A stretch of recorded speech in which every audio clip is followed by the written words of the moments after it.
Quero cumprimentar os irmãos com a paz do Senhor. Motivo de satisfação, né? Estarmos iniciando este ano, 2025, e com ele mais uma escola bíblica, né? Desse primeiro trimestre, onde temos o seguinte título: Em defesa da fé cristã, combatendo as antigas heresias que se apresentam com nova aparência. Termo muito sugestivo para os tempos atuais, né? Visto que a diversidade de novas igrejas surgindo, novos ministérios, e cada vez mais necessário a gente estarmos averiguando o que cada ministério passa, se está baseado em cima da palavra verdadeira, do evangelho verdadeiro, né? Vimos muitas igrejas e também vimos muitos irmãos mudando de ministério, mudando de igreja, como se estivessem buscando bênçãos do Senhor, né?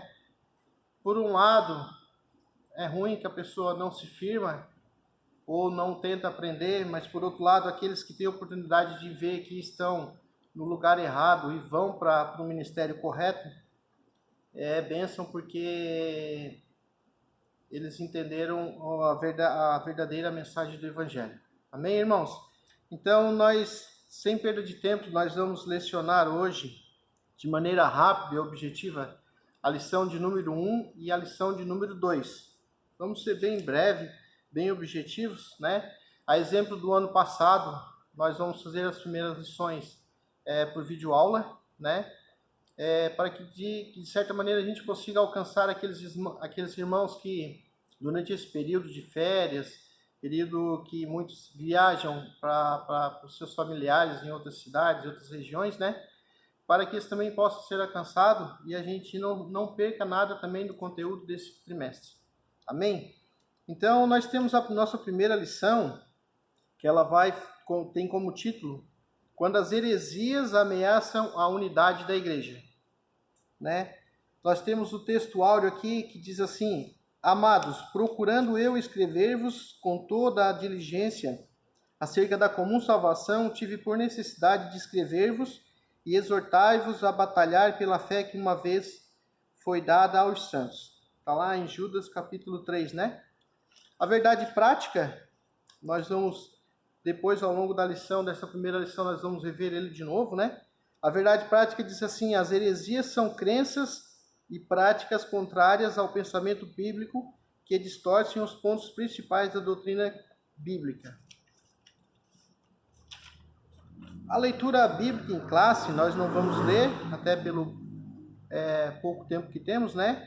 Mas os irmãos podem acompanhar em casa depois. Está lá em Atos, capítulo 20, do 28 ao 31. Depois 1 Pedro, capítulo 3, versos 15 e 16. E 2 Pedro, capítulo 2, do 1 ao 3. Amém? Então, como introdução aqui, né? A palavra-chave dessa primeira lição é heresia. E é o que vai marcar o nosso comentário aqui no final, né? Sobre heresia, que é o que a gente tem visto hoje, muito comum, né? E que os irmãos têm que ter esse discernimento para não estar sendo submisso a essas falsas doutrinas, tá? Então, né, como introdução, né, as heresias são crenças e práticas contrárias ao pensamento bíblico, pois elas distorcem os pontos principais da doutrina cristã, confrontam o cristianismo histórico e criam problemas para as igrejas e as famílias, né? Então, como eu falei, né, muitas pessoas buscando outros ministérios atrás de bênçãos, mas o verdadeiro intuito tem que ser de conhecer o Evangelho, que realmente ele nos traz, né, o que ele nos mostra, que ele não vai exigir muito de nós, né? Não a ponto do que essas seitas, as heresias são pregadas por aí. Então, o primeiro tópico aqui vai falar diz assim, as ameaças dos lobos vorazes, né? O primeiro subtópico, cuidados pastorais. O segundo subtópico, depois da minha partida. Isso Paulo está escrevendo. E a origem dos falsos mestres, tá? Então nós vamos falar um pouquinho de cada, em cima desse primeiro tópico aqui, né? Quando começa ali, vai dizer que os bispos foram constituídos pelo Espírito Santo para apacentar a igreja de Cristo, a igreja de Deus, tá? Então, aqui vai falar o quê? Da figura do pastor. A gente já teve a oportunidade de ver em outras escolas bíblicas, né? A figura do pastor. O pastor, necessariamente aquele que está no campo, né? Qual a função dele? Alimentar, guiar e proteger o rebanho. Essa é a função do pastor que está lá no campo. A gente já viu aquele videozinho que o pastor que cuida das ovelhas, as ovelhas conhecem o seu chamado, conhecem o comando do pastor, né? E na igreja não é diferente, né? A função do pastor na igreja, né? Como líder na igreja, como líder constituído ali pelo Espírito Santo, né? Função dele, proteger os irmãos e as irmãs das heresias, guiar todos na verdade do Evangelho, né? Então, essa é a função do pastor da igreja. E com tudo isso, né, a lição ela vai dizer aqui ao longo do primeiro tópico, né, que Paulo fala que depois da partida dele, depois da morte dele, ele tinha essa preocupação que viriam o avanço significativo dos hereges, né, os falsos doutrinadores, os lobos cruéis, lobos vorazes, assim ele descreve, né. Pedro também havia mencionado isso, né, que haveria entre o povo falsos profetas, né, os falsos mestres. Então veja, né, tudo isso já na antiguidade já se falava disso, né, tá? E o mais interessante de tudo, né, que o surgimento desses falsos mestres aconteceria dentro da própria igreja. Amém? Nós temos um segundo subtópico aqui, que vai falar sobre apologética, né? E aí o resumo do primeiro tópico aqui, ainda diz assim, ó, os lobos vorazes surgem dentro da igreja de Deus. Por isso, a apologética é tão necessária. É o que nós vamos ver agora, o que é apologética, né? O conceito diz assim, que é uma ciência que visa defender a fé cristã. Defesa lógica e racional da fé cristã e suas práticas doutrinárias, ou seja, contra as falsas heresias, contra as heresias, né? Contra os falsos ensinamentos, né? Por que nós devemos aplicar a apologética, né?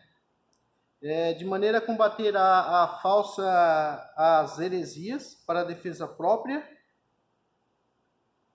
acerca do Evangelho, e também para ajudar outras pessoas na compreensão da própria fé, né? Então a gente tem que estar preparado, através do conhecimento da palavra, para a gente poder combater essas heresias, né? Essas falsos ensinamentos, né? Para o nosso enriquecimento, para o nosso conhecimento, para o nosso caminhar, e também para a gente poder ensinar as outras pessoas mais humildes, mais fracas na fé, de maneira que elas possam se fortificar acima do Evangelho verdadeiro, né? E o terceiro tópico aqui, e é o que é a palavra-chave da nossa lição, né? Heresias, né? Veja bem, nós vamos descrever aqui heresias e seitas, tá? Nós vamos ver aqui que heresias, né? Como a própria verdade prática já nos falou ali, né? Heresias são crenças e práticas contrárias ao pensamento bíblico que distorcem os pontos principais da doutrina bíblica, né? Também podemos entender que é o quê? O abandono da verdade, afastar-se da palavra de Deus, adotar e divulgar as nossas próprias ideias, as ideias de fora, de outras pessoas, né? Isso no que diz em relação à religião, tá? O que nós podemos entender aqui como seitas, né? Tudo seita, tudo que é adicionado subtraído, multiplicado ou dividido acerca do Evangelho, acerca do que diz a Bíblia.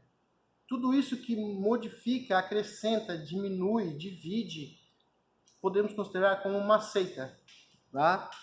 Nós podemos usar até exemplos aqui. Tá? Interessante que a gente consegue aplicar as 4 na matemática aqui: adição, subtração, multiplicação e divisão. Exemplos, vamos ver aqui: adição. Tudo que a gente adiciona à Bíblia, algo mais que a gente adiciona à Bíblia, já é uma heresia, já faz parte de uma seita, tá? Uma igreja que faz isso, tá? Um exemplo, né, de uma adição à Bíblia, né? Aqueles folhetinhos do Sentinela. Ali eles explicam uma passagem bíblica, um texto bíblico, segundo o que eles querem expor. Não é a verdade absoluta do que diz a Bíblia. Não é a gente ler o texto e entender o contexto e vice-versa, e a gente chegar na conclusão exata do que realmente o Evangelho quer nos passar, né? Então, o que está adicionando a mais a Bíblia é uma seita. Subtraindo, podemos entender aqui, subtraindo algo, geralmente, da divindade de Cristo. Um exemplo, o Espírito Santo não é visto como uma pessoa. A gente tem exemplos de igrejas que fazem isso, né? Elas não enxergam a pessoa do Espírito Santo como uma unidade do corpo de Deus ali, de Cristo, tá? Podemos ver aqui na multiplicação, né? Quando multiplicam os meios de salvação, né? Exemplo, salvação vezes tantas guardas do sábado, as guardas do sábado, que muitos de outras denominações guardam o sábado, né? Até mesmo também quantas visitas no sentido de evangelização eles fazem, né? Eles tiram o sábado para fazer evangelismo e é contado, eles têm que fazer isso, não é de forma voluntária, isso é uma obrigação, como se fosse perder a salvação. Então eles estão multiplicando os meios de salvação e isso leva ao conceito de seita, né? E o último ponto aqui, divisão, né? Dentro da matemática, né, que a gente vê, divisão. Dividem com Deus, dividem com Deus, e a organização, a fidelidade dos membros, né?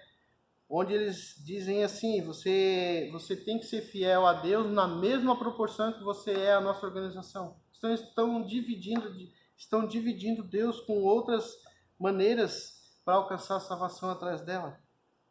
A salvação só vem através deles, é o que eles pregam, né?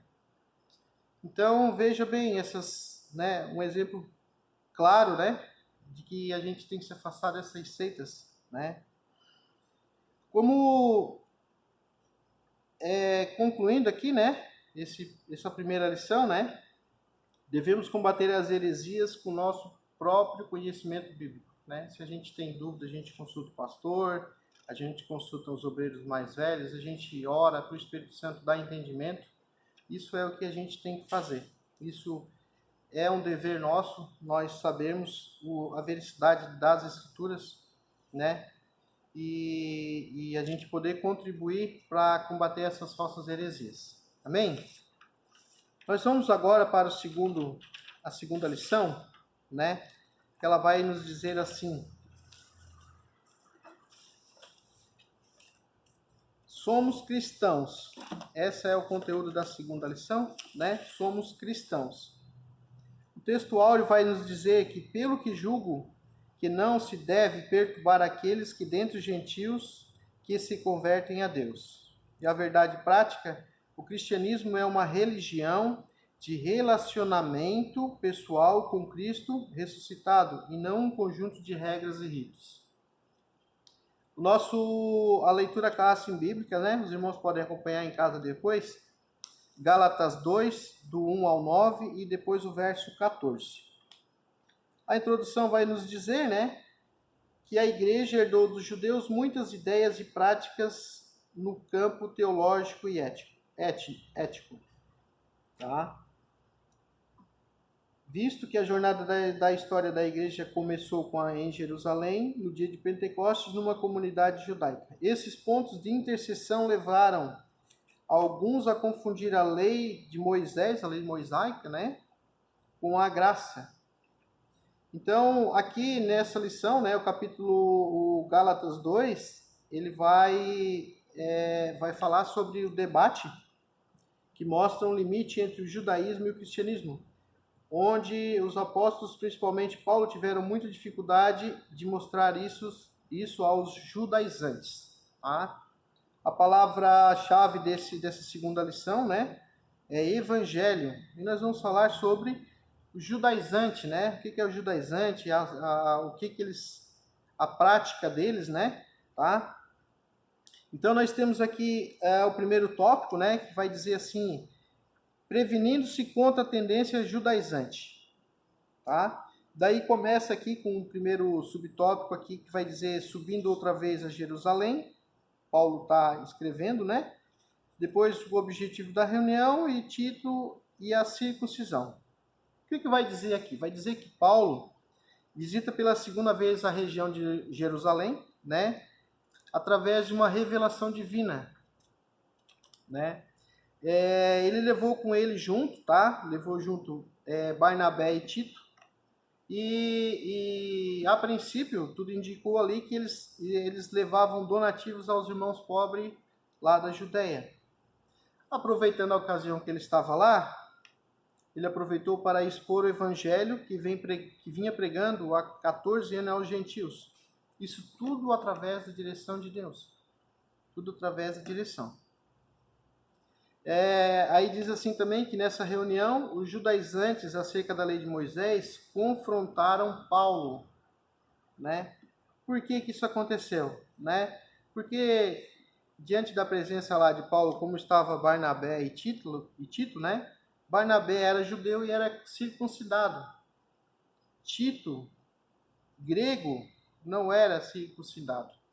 E aí começou esse debate e essa pressão em cima de Paulo, né?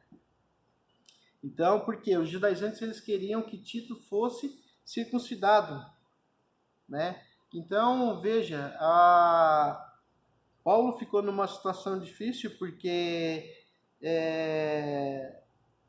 estava em jogo ali a essência do evangelho, o futuro do cristianismo, né?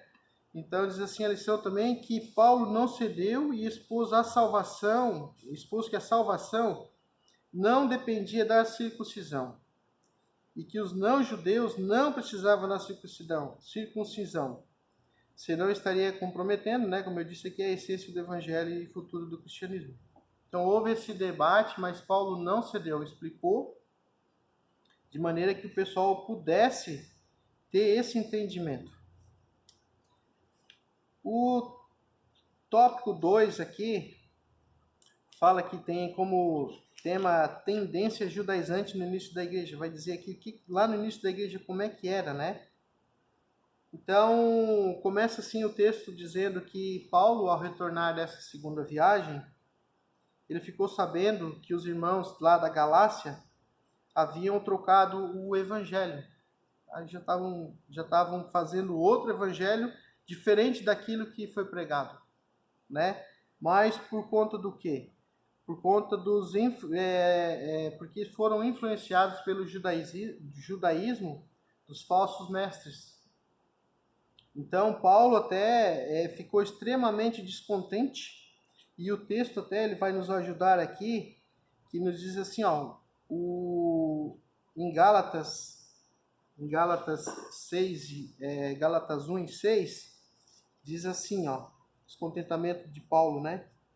Maravilho-me de que tão depressa passasseis daquele que vos chamou a graça de Cristo para outro evangelho, né? Paulo ficou extremamente decepcionado, como esses irmãos, assim, em pouco tempo de convertidos, já teriam se desviado do evangelho verdadeiro, né? Aí a lição até ela nos ajuda aqui, ó, o verbo grego metatiteste, que significa deixar, abandonar, desertar, mudar de pensamento, virar a casaca, que é o que o apóstolo Paulo pregava nessa passagem, né? Que a gente leu aqui, Gálatas 1:6. Era usado na antiguidade, quando alguém desertava do exército ou se rebelava contra ele. Então vejam, né? Por influência do judaísmo, desses falsos mestres, os recém-convertidos aqui, os irmãos da Galácia, né? Já estavam praticando outro evangelho. Isso deixou Paulo extremamente frustrado, né? Nós vamos ver aqui também a lição no ponto 2 aqui do segundo tópico, ele vai falar quem eram os judaizantes, né? Nós vamos entender aqui, ó, que judaizantes são aqueles que vivem como judeus, adotam costumes e ritos judaicos, né? Eram opositores de Paulo, identificados como falsos irmãos. Ensinavam que os gentios deveriam observar a lei de Moisés como condição para a salvação, né? Então, apenas o que eles queriam passar era o que valia para a salvação. A obra de salvação de Cristo lá na cruz do Calvário não valeu de nada. É o que eles estão dizendo aqui, né? Esses judaizantes conseguiram se infiltrar nessa reunião que Paulo teve lá, né? Eles não eram convidados, eles se infiltraram lá e começaram a pressionar Paulo e Barnabé também, né? Eram inimigos da liberdade cristã e estavam infiltrados na igreja. Então, às vezes a gente julga pessoas de fora, mas dentro da própria igreja nós temos isso, né? Pessoas contrárias à sã doutrina, né? Ao que realmente é pregado, ao realmente o que o Evangelho nos coloca, né? Nós temos o ponto 3 aqui, para finalizar essa segunda lição, que vai falar sobre o quê? Sobre a tendência judaizante hoje, né? Nos dias atuais, né? Então, nós vamos começar aqui dizendo que o Evangelho é somente um.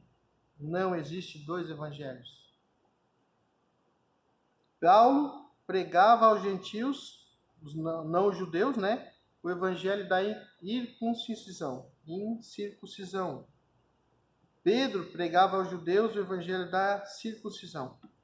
É o que a gente vê que se fala, né? Aqui que diz assim: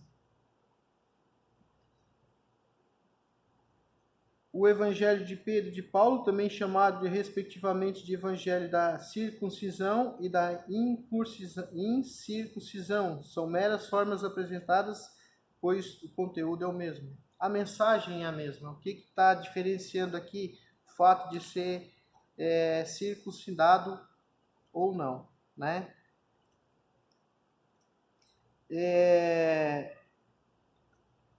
Nós temos aqui o outro tópico aqui que vai falar sobre o perigo da doutrina judaizante, né? Ela ameaça a liberdade cristã. Ela se torna... Esse perigo dessa doutrina judaizante pode se tornar uma seita judaica, né? Pelo fato de quererem colocar a lei mosaica como complemento da obra que Jesus efetuou no Calvário. Então veja, seguir a lei mosaica para alcançar a salvação, né? Então não é isso, não foi isso que Paulo e Pedro pregaram lá, né? E aí por último aqui, no ponto 3 da lição, né? Práticas judaizantes atuais, né?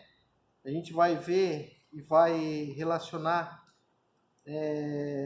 bem comum, que a gente tem conhecimento disso, né? As práticas judaizantes hoje, né? A guarda do sábado, as leis dietéticas do judaísmo, consumo de alguns alimentos, né? Liturgia da sinagoga, uso do shofar, que é aquela trompa de chifre de carneiro, né? O uso do manto ou chale na oração, o uso do solidel sobre a cabeça, né? Isso é uma das práticas que a gente vê hoje dos judaizantes, né? E complementando isso daqui, né? Que a gente pode extrair aqui dos judeus messiânicos, né? Os judeus messiânicos, eles seguem a tradição judaica para preservar a identidade e a cultura deles, mesmo na conversão. Então, eles sendo convertidos, eles devem seguir a tradição para preservar a identidade e a cultura deles, né? Já os não-judeus, eles não precisam se judaizar, seguir todas esses ritos aqui, principalmente também a circuncisão, né? Tá? Então a gente pode entender o que? Quem for chamado, cada um na sua vocação, permaneça aonde está, sendo judeu ou não sendo judeu. Permaneça na vocação que foi chamado. E para a gente encerrar, né? Conclusão aqui, o cristianismo é uma religião de relacionamento pessoal com Cristo ressuscitado, e não um conjunto de regras e ritos. Né? Extraímos disso daqui, a salvação vem somente através de Cristo. Amém, irmãos?